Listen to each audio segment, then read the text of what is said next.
தமிழன் என்று சொல்லடா, தலை நிமிர்ந்து நில்லடா என்று கேப்டன் விஜயகாந்த் அவர் வழியில் ஒரு அரசியல் வருவது என்பது ஒரு நடிகனா இருந்தாலும் சரி, ஒரு சாதாரண மனிதனா இருந்தாலும் அவங்க பண்ணின விஷயங்கள் வெளியே தெரியணும். இல்லைன்னா அவங்க என்ன உதவிகள் செய்தார் என்று மக்களுக்கு தெரியணும். அதுபோல கேப்டன் விஜயகாந்த் அவர்கள் 1980 இருந்தே சினிமா துறையில் பயணிக்கும் போது நிறைய மக்களுக்கு தான தர்மம், நிறைய கல்வி மற்றும் நிறைய உடல் ஊனமுற்றோர்கள், இந்த மாதிரி சிறு குழந்தைகள், நிறைய பேர்களுக்கு கல்யாணம், இந்த மாதிரி பல உதவி திட்டங்களை செய்துதான் கேப்டன் விஜயகாந்த் அவர்கள் சினிமா பயணத்தை தொடர்ந்து கொண்டிருந்தார். அரசியல் களம் என்பது கேப்டன் விஜயகாந்த் அவர்களுக்கு புதிதல்ல. 80 85 காலகட்டங்களில் இருந்தே அரசியல்ல கேப்டன் விஜயகாந்த் அவர்கள் இருந்துதான் இருந்தாரு.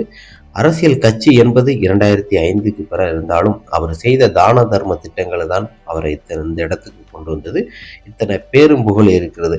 இன்று இருக்கும் அரசியல்கள் நடிகராக இருந்து எந்த உதவியும் செய்யாமல் டைரக்டரா முதலமைச்சரா ஆகணும்னு நினைக்கிறது மிகப்பெரிய ஒரு தவறு. கேப்டன் விஜயகாந்த் அவர்களை போல எந்த ஒரு மனிதனும் உதவிகள் செய்தது கிடையாது. அப்படிப்பட்ட ஒரு தங்க தலைவன் என்றால் அது கேப்டன் விஜயகாந்த் அவர்கள் தான். கேப்டன் விஜயகாந்த் அவர்கள் செய்த உதவிகள் பல மடங்கு, பல்லாயிரக்கணக்கான மக்களுக்கு உதவி செய்தார்கள்.